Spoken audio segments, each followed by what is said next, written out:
পথচলতি মানুষ, দুর্গাপুর বাজার ব্যবসায়ী সমিতির ব্যবসায়ীবৃন্দ সকলকে অন্তরের অন্তঃস্থল থেকে নত মস্তকে বিনম্র চিত্তে শ্রদ্ধা ও প্রণাম জানায়, শুভেচ্ছা জানায়।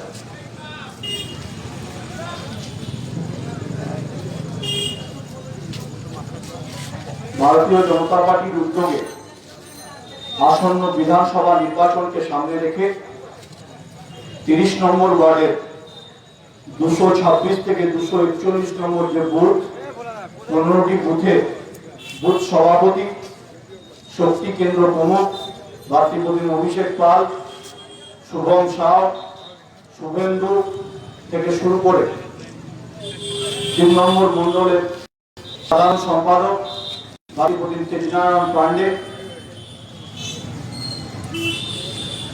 এই মন্ডলের অন্যতম লড়াকু সভাপতি আমার অগ্রজ শ্রদ্ধাভাজন তাপস নায়ক উপস্থিত আছেন। বেটি বাঁচাও বেটি পড়াও সেলের কনভেনার আমাদের বাড়ির বোন ভারতী চ্যাটার্জি উপস্থিত আছেন। ভারতীয় জনতা পার্টি এক একটি কার্যকর্তা, যারা বুথের সম্পদ, যারা এই নির্বাচনে প্রত্যেকে এক একজন প্রার্থী, তারা বুথের প্রার্থী হিসাবে নরেন্দ্র মোদীজির প্রতিনিধি হিসাবে বুথে বুথে কার্যক্রম করছেন। 30 নম্বর ওয়ার্ডে নরেন্দ্র মোদীজির প্রতিনিধি হিসাবে এই 15টি বুথে বুথ বন্ধুরা 7 তারিখ ব্রিগেডে মোদীজির আমন্ত্রণ পত্র নিয়ে গিয়ে বাড়িতে বাড়িতে মানুষকে দিয়েছেন এবং তার সাথে আসল পরিবর্তনের লক্ষ্যে সোনার বাংলা পুনর্গঠনের জন্য মতামত নেওয়ার জন্য বাড়ি বাড়ি কার্ড গিয়ে পৌঁছেছেন, সেখান থেকে মতামত সংগ্রহ করছেন। ভারতীয় জনতা পার্টির কার্যকর্তারা বাড়িতে বাড়িতে গিয়ে যখন মতামত সংগ্রহ করছেন, বিভিন্ন মানুষ বিভিন্ন ধরনের মতামত দিচ্ছেন, সুপরামর্শ দিচ্ছেন সোনার বাংলা গঠনের ক্ষেত্রে। কেউ বলছেন বিভিন্ন ওয়ার্ডে আমরা যাচ্ছি, মাত্র 2 মাস আগে 23 বছরের একটা রাজনৈতিক সম্পর্ককে পরিত্যাগ করে মেদিনীপুরে বিপ্লবের মাটিতে দাঁড়িয়ে ভারতবর্ষের স্বরাষ্ট্রমন্ত্রী অমিত শাহজি রাত থেকে শুভেন্দু অধিকারীর নেতৃত্বে সেদিন দলীয় পতাকা বহন করেছিলাম আর ভারতীয় জনতা পার্টিতে একজন প্রাথমিক সদস্য হিসাবে যোগদান করেছিলাম। বিভিন্ন ওয়ার্ডে মাইক্রো ম্যানেজমেন্ট, বুথ ম্যানেজমেন্টের কাজ করার সুবিধার্থে যখন যাচ্ছি, আমাদের এই সমস্ত বিজেপি পরিবারের কার্যকর্তারা যে ফিডব্যাকগুলো নিয়ে আসছেন সেগুলো শুনে ভালো লাগছে। মানুষ বলছেন আপনারা কেন্দ্রের সরকারে আছেন, মায়া বাজারে রেলের উড়ালপুর তৈরি করতে হবে, দুর্গাপুর বাঁকুড়া মোড়ে যে ব্রিজ তৈরি হয়েছে সেই ব্রিজ দিয়ে মানুষ যাতায়াত করতে অসুবিধা হয়। দুর্গাপুর বাজারে যারা আসেন তারা ভীতি মনে নিয়ে বাজার করতে আসেন। রেল গেটে একটা আন্ডারপাস করলে এই এলাকার ব্যবসায়ী তথা বিভিন্ন এলাকার মানুষ সহজে দুর্গাপুর বাজারে আসতে পারবেন। ন্যাশনাল হাইওয়ে ডিভাইডারগুলোর হাল খারাপ আছে, সেগুলোর হাল ফেরাতে হবে। দুর্গাপুর ব্যারেজে ড্রেজিং করতে হবে। দুর্গাপুর মানুষ যাতে জল সংকটে না পড়ে, বারবার লক গেট ভাঙছে, এটা নিয়েও একটা কেন্দ্রীয় সরকারের ভূমিকা হওয়া দরকার।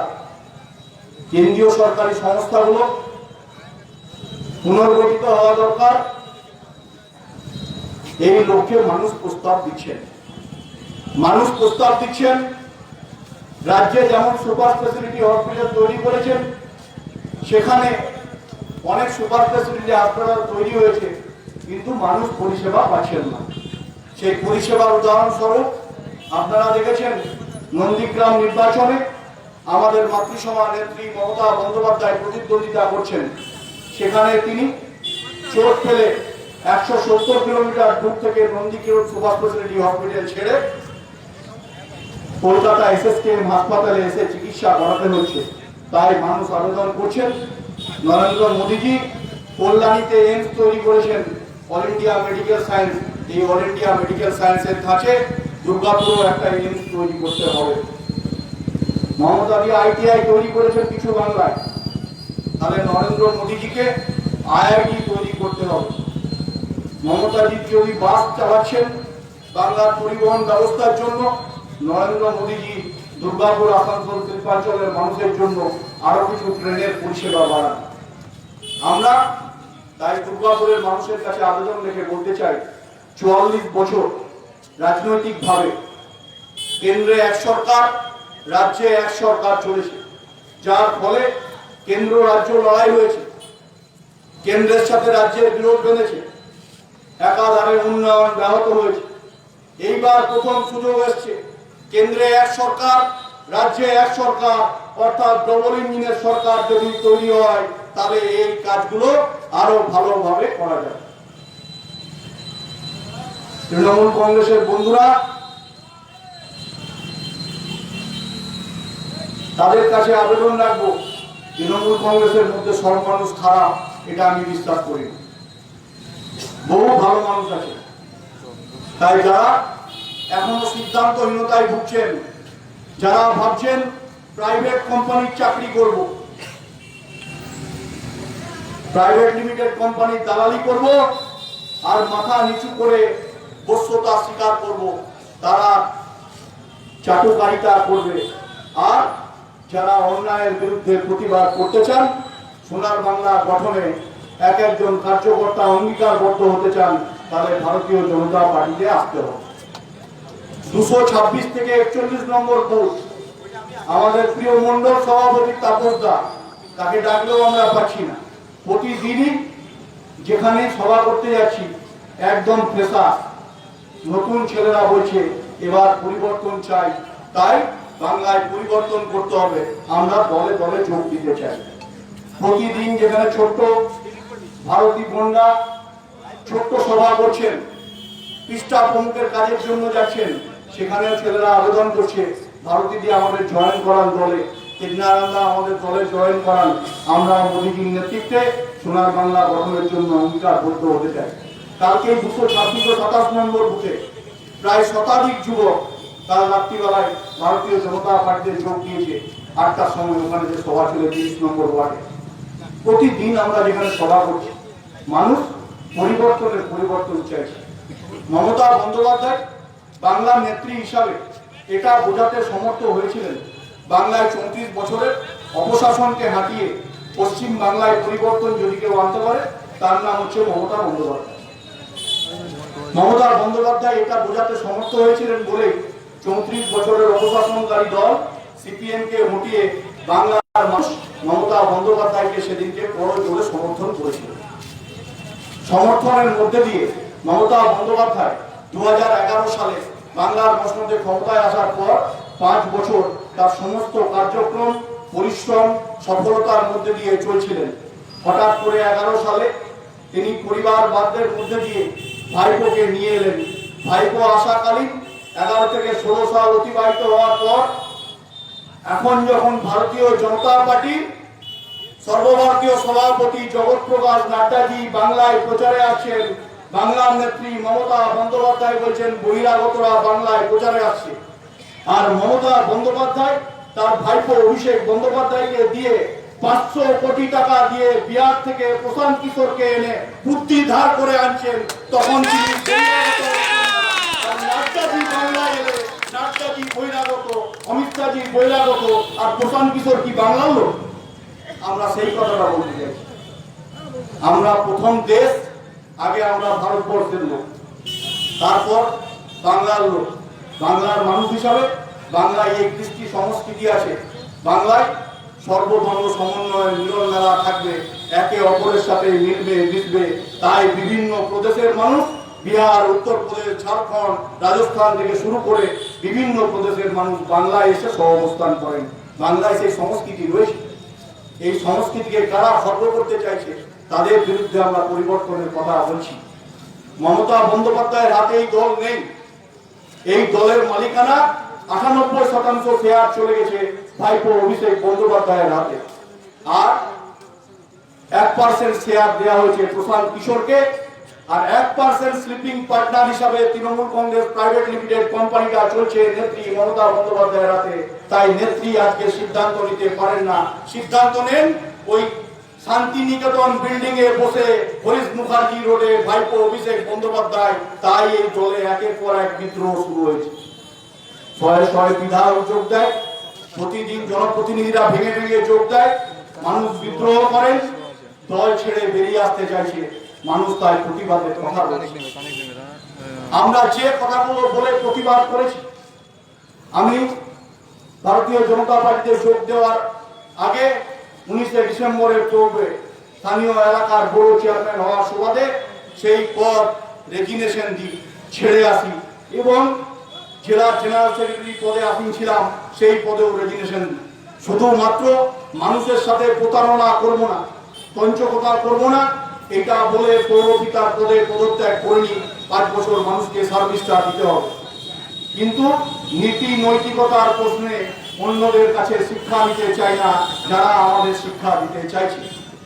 97 সালে যখন ইন্দোর আউটডোর হয়, সোমেন মিত্ররা ইন্দোরে সভা করেন, আউটডোরে মেয়র রোডে তৃণমূল কংগ্রেস তৈরি হয়।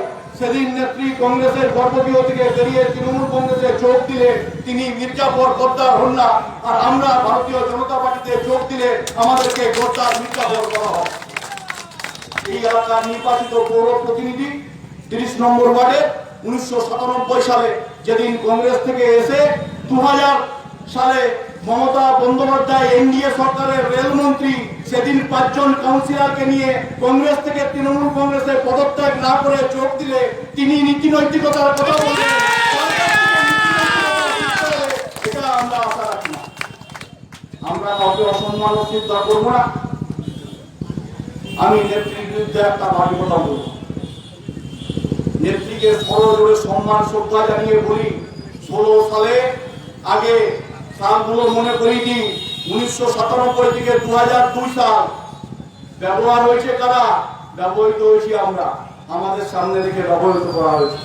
2004 সাল আমি যেখানে দাঁড়িয়ে সভা করছি, আমি মনে করি এই ওয়ার্ডটা আমার পরিবার, আমার এটা হোম ওয়ার্ড।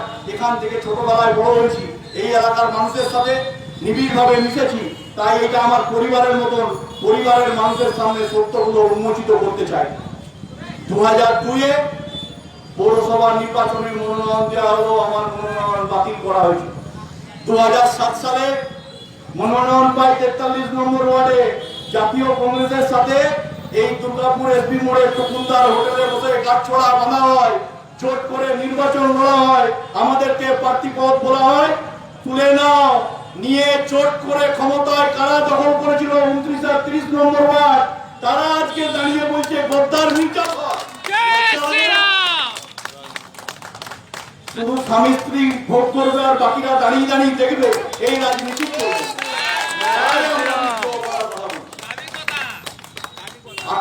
30 নম্বর আর 29 নম্বর ওয়ার্ডে সেদিন জোটের নামে কারা পৌরপিতা পৌরমাতা নির্বাচিত হয়েছিল, মানুষের সামনে জবাব দিতে হবে। আমরা তাই আজকে পরিবর্তনের কথা বলি। 2012 সালে পৌর নির্বাচনের টিকিট আছে 42 নম্বর ওয়ার্ডে আমার নামে দলের মনোনয়ন। যেমন রাত্রেবেলা 50 মিটার দূরত্বে নির্বাচনী কার্যালয় করা হয়েছে। নির্বাচনী কার্যালয়ে তৃণমূল কংগ্রেসের বন্ধুরা যারা বসে আছেন, তারাও ওখানে বসে বসে সত্যিটা জানেন। আর যদি ঈশ্বরের প্রতি বিশ্বাস থাকে, সৎ সাহস থাকে, খোলা মনে বলবেন, সেই 2012 সালে হাতিসুর বাড়ি থেকে এসে যখন এখনকার বর্তমান বিধায়কের বাড়িতে চায়, নিজের টিকিট হয়নি, মনোনয়ন আমার নামে আসার পর বউকে প্রার্থী পদ দিতে বলা হয়, কিন্তু আমার মনোনয়ন দিতে চাইনি, তারা আমাদের সাথে ব্যবহার করেছে, আমাদের সাথে পঞ্চকতা করেছে। 17 সালে আবার পৌর নির্বাচনে মনোনয়ন দিয়ে আমাদের ব্যবহার করে যখন পৌর নির্বাচনে কমিটি তৈরি হবে, ঠিক সেই সময় বাড়িতে কাজ আছে বলে তারা দুপুর 1:30টার সময় পালিয়ে গেছিল বন্ধু। এগুলো দাঁড়িয়ে কিন্তু মানুষকে বলতে হবে, মানুষকে জবাব দিতে হবে, তারা আমাদের সাথে পঞ্চকতা করেছে, তারা মানুষের সাথে প্রতারণা করেছে। 2004 সাল যেসবের গেট, পবন ভূঁইয়া যেসবের গেটে সেদিন আন্দোলন, সেদিন বুদ্ধবাবু তৎকালীন মুখ্যমন্ত্রী বাংলা, তিনি পল্লবী ম্যানুফ্যাকচারিং প্রাইভেট লিমিটেড কোম্পানির নাম দিয়ে সেখানে কর্মী নিয়োগের কথা বলেন।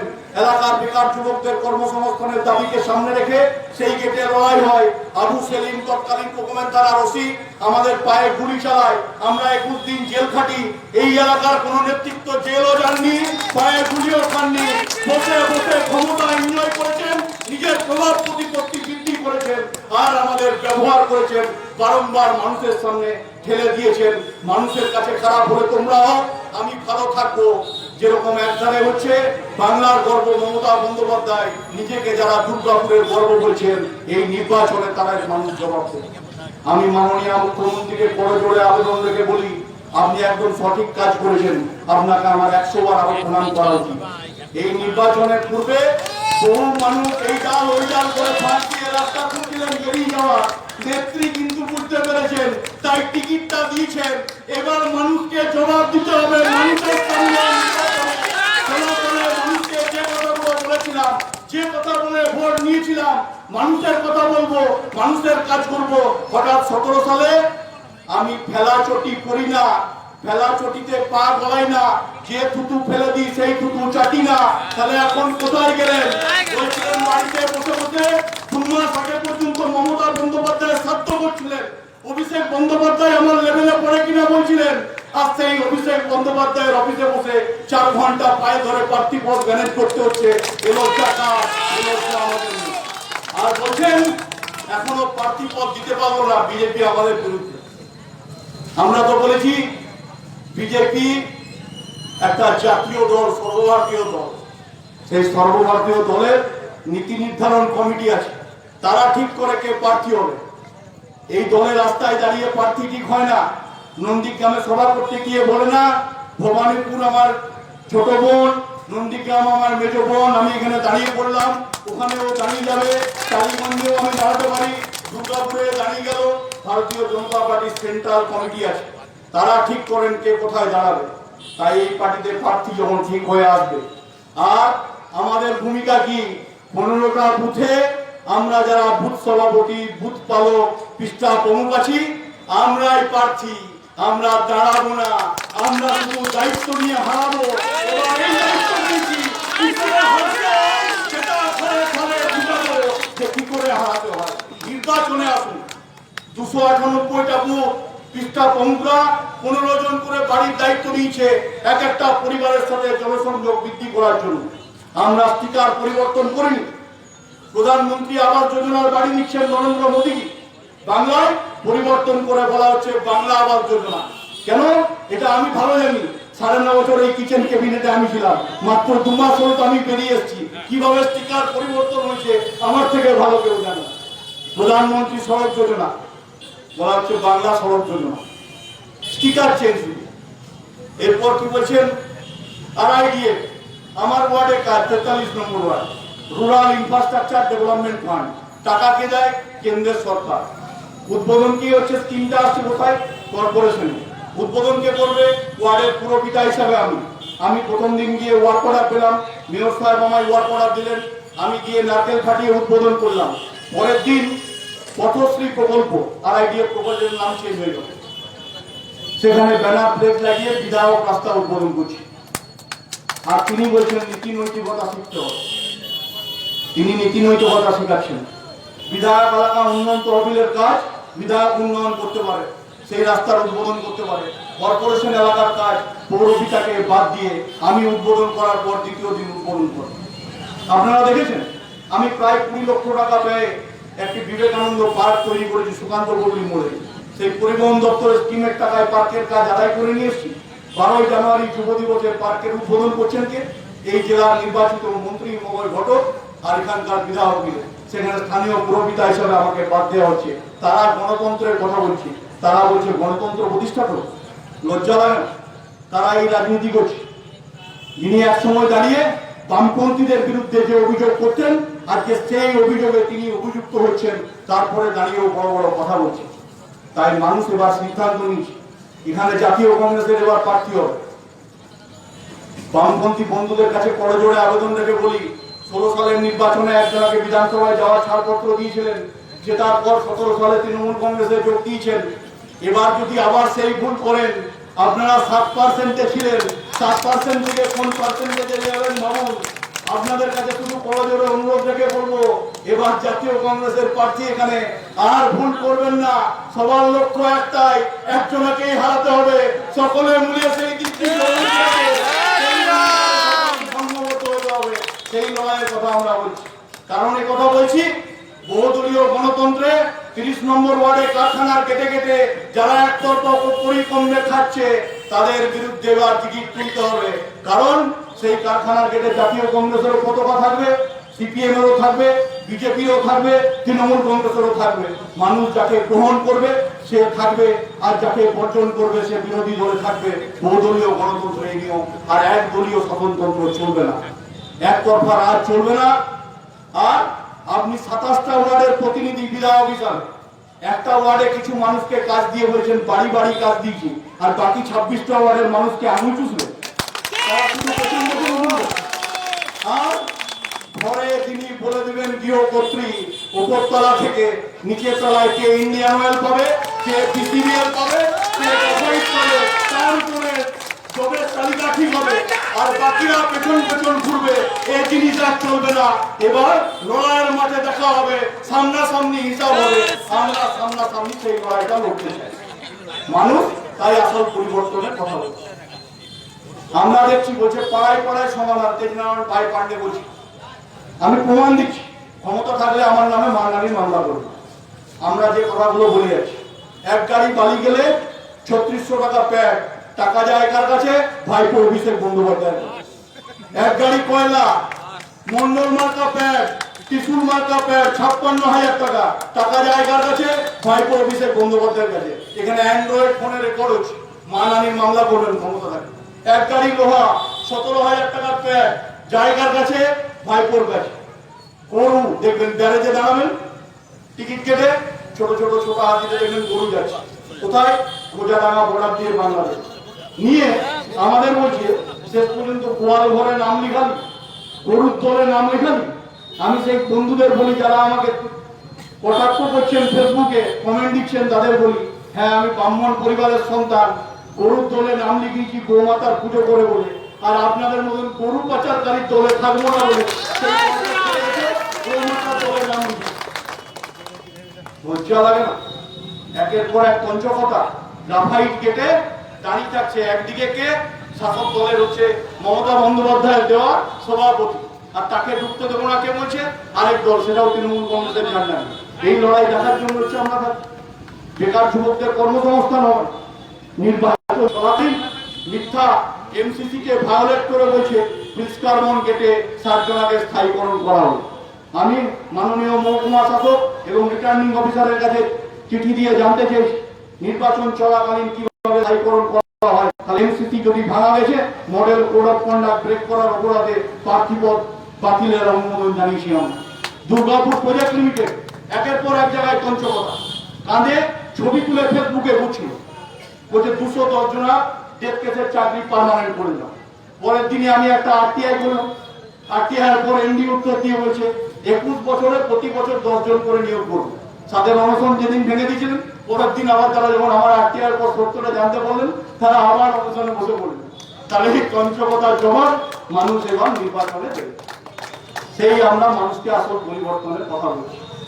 আর 1998 সাল থেকে এই আপনাদের সামনে বড় হয়েছি, ছোটভাবে ব্যবসা করার সুযোগ পেয়েছি, তার ইনকাম ট্যাক্স রিটার্ন দিই।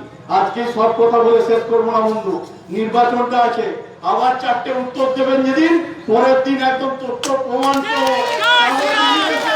এই কথায় দাঁড়িয়ে আবার প্রমাণগুলো দিয়ে যাবো।